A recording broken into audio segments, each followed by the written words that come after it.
ಪ್ರಿಯ ವೀಕ್ಷಕರೇ, ನಮ್ಮ ಚಾನಲ್ಗೆ ಸ್ವಾಗತ. ನಾನು ಡೇವಿಡ್ ಕೊಕ್ಕಡ. ನಾವು ಗ್ರಾಮೀಣ ಪ್ರದೇಶಗಳಲ್ಲಿ ಸಾಮಾನ್ಯವಾಗಿ ಎಲ್ಲರೂ ಕೂಡ ಕಟ್ಟಿಗೆ ಸೌದೆ ಒಲೆಯನ್ನು ಬಳಸುತ್ತೇವೆ, ಕಟ್ಟಿಗೆಯನ್ನು ಬಳಸುತ್ತೇವೆ. ಹಿಂದಿನ ಕಾಲದಲ್ಲಿ ನಮ್ಮ ಸೌದೆ ಕಟ್ಟಿಗೆಯನ್ನು ಒಡೆಯಲು ಬಹಳಷ್ಟು ಜನರು ಇರುತ್ತಿದ್ದರು. ಅದಕ್ಕೆ ಬೇಕಾದಂತಹ ನೌಕರರು ಕೂಡ ಸಿಗುತ್ತಾ ಇದ್ದರು. ಆದರೆ ಇಂದು ಕಾಲ ಬದಲಾಗಿದೆ. ಇಂದು ಆ ಸೌದೆ ಒಡೆಯುವಂತಹ ಜನ ಸಿಗುತ್ತಿಲ್ಲ.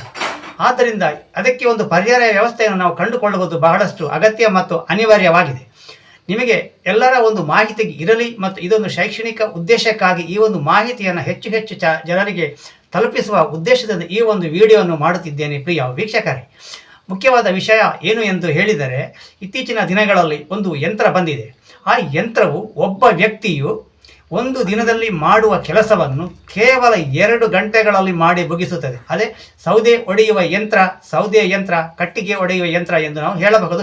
ಅದನ್ನು ನಾವು ಈ ವಿಡಿಯೋದ ಮುಂದಿನ ಭಾಗದಲ್ಲಿ ನೋಡೋಣ. ಪ್ರಿಯ ವೀಕ್ಷಕರೇ, ಈ ಒಂದು ವಿಚಾರಗಳು ನಮ್ಮ ಎಲ್ಲ ವೀಕ್ಷಕರಿಗೂ ತಲುಪಬೇಕು, ಎಲ್ಲ ಜನರಿಗೂ ಸಹಕಾರ ಆಗಬೇಕು, ಇದರಿಂದ ಸಹಾಯ ಆಗಬೇಕು, ಉಪಯೋಗ ಆಗಬೇಕು ಎನ್ನುವ ದೃಷ್ಟಿಯಿಂದ ಈ ಒಂದು ವಿಡಿಯೋವನ್ನು ಮಾಡುತ್ತಿದ್ದೇನೆ. ಅದರ ಜೊತೆಗೆ ನಮ್ಮ ಚಾನಲನ್ನು ನೀವು ಬಹಳಷ್ಟು ವೀಕ್ಷಣೆ ಮಾಡುತ್ತಿದ್ದೀರಾ, ಬಹಳಷ್ಟು ಸಹಕಾರ ಬೆಂಬಲವನ್ನು ನೀಡುತ್ತಿದ್ದೀರಾ.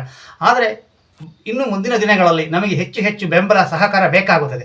ಏಕೆಂದರೆ ಬಹಳಷ್ಟು ಜನರು ಇನ್ನೂ ಕೂಡ ನಮ್ಮ ಚಾನಲನ್ನು ಸಬ್ಸ್ಕ್ರೈಬ್ ಮಾಡಿರುವುದಿಲ್ಲ. ಆದರೆ ವಿಡಿಯೋದಲ್ಲಿ ಮಾತ್ರ ವ್ಯೂ ಮಾತ್ರ 10,000 50,000 ಹೀಗೆಲ್ಲ ಬಂದಿದೆ.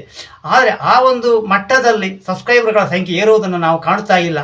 ಹಾಗೆ ಒಳ್ಳೆಯ ವಿಚಾರಗಳಾದಾಗ, ನಿಮಗೆ ಮನಸ್ಸಿಗೆ ಖುಷಿಯಾದಂತಹ ವಿಚಾರಗಳು ಬಂದಾಗ ಒಂದು ಲೈಕ್ ಕೊಡಲಿಕ್ಕೆ ಕಂಜೂಸ್ ಮಾಡಬೇಡಿ. ದಯವಿಟ್ಟು ಲೈಕನ್ನು ಕೊಡಲಿಕ್ಕೆ ಮರೆಯಬೇಡಿ.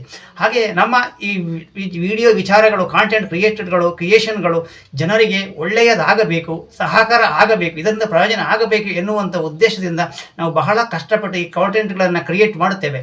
ಒಂದು ಸಣ್ಣ ವಿಡಿಯೋ ಆದರೂ ಕೂಡ ಅದನ್ನು ನಿರ್ಮಾಣ ಮಾಡಬೇಕಾದ್ರೆ, ಅದನ್ನು ಎಡಿಟಿಂಗ್ ಮಾಡಬೇಕಾಗ್ತದೆ, ರೆಕಾರ್ಡಿಂಗ್ ಮಾಡಬೇಕಾಗ್ತದೆ, ವಾಯ್ಸ್ ಓವರ್ ಮಾಡಬೇಕಾಗ್ತದೆ, ಸಬ್ ಟೈಟಲ್ ಬರೀಬೇಕಾದ್ರೆ ಭಾಳಷ್ಟು ಕೆಲಸ ಇರ್ತದೆ. ಆದರೆ ಇದೆಲ್ಲವೂ ನಾವು ಮಾಡಿ ನಿಮ್ಮ ಮುಂದೆ ಬಂದಾಗ ನೀವು ಅದನ್ನು ನೋಡಿಬಿಟ್ಟು ಸುಮ್ಮನೆ ಆದರೆ ನಮಗೆ ಸ್ವಲ್ಪ ಮನಸ್ಸಿಗೆ ಬೇಸರ ಆಗುವುದು ಸಹಜ ಮತ್ತು ಖಂಡಿತ. ಆ ಒಂದು ದೃಷ್ಟಿಯಿಂದ ದಯವಿಟ್ಟು ನೀವು ನಮ್ಮ ಒಳ್ಳೆಯ ವಿಚಾರಗಳನ್ನು, ಎಲ್ಲ ವಿಚಾರಗಳನ್ನು ನೋಡುತ್ತಿದ್ದೀರಾ, ಮುಂದೆಯೂ ನೋಡ್ತಾ ಇರ್ತೀರಾ. ಹಾಗೆ ನೀವು ನೋಡ್ತಾ ಇರುವಂತಹ ಎಲ್ಲ ಜನರು ಕೂಡ, ವೀಕ್ಷಕರು ಕೂಡ ನಮ್ಮ ಈ ಚಾನಲನ್ನು ಸಬ್ಸ್ಕ್ರೈಬ್ ಮಾಡಲು ಮರೆಯದಿರಿ. ಸಬ್ಸ್ಕ್ರೈಬ್ ಮಾಡಿ. ನಮಗೂ ಕೂಡ ನಿಮ್ಮ ಒಂದು ಬೆಂಬಲ ಬೇಕಾಗಿದೆ, ಅನಿವಾರ್ಯವಾಗಿದೆ. ಸಾಮಾಜಿಕ ಜಾಲತಾಣಗಳಲ್ಲಿ ನಾವು ಕೆಲಸ ಕಾರ್ಯಗಳನ್ನು ಮಾಡುವಾಗ ಲೈಕ್ ಮತ್ತು ಸಬ್ಸ್ಕ್ರೈಬ್ ಎನ್ನುವಂಥದ್ದು, ಫಾಲೋ ಎನ್ನುವಂಥದ್ದು ನಮಗೆ ಒಂದು ಬೆಂಬಲವಾಗಿ ಇರುತ್ತದೆ. ಆದ್ದರಿಂದ ಲೈಕ್ ಮಾಡಲು, ಸಬ್ಸ್ಕ್ರೈಬ್ ಮಾಡಲು, ಫಾಲೋ ಮಾಡಲು ಮರೆಯದಿರಿ.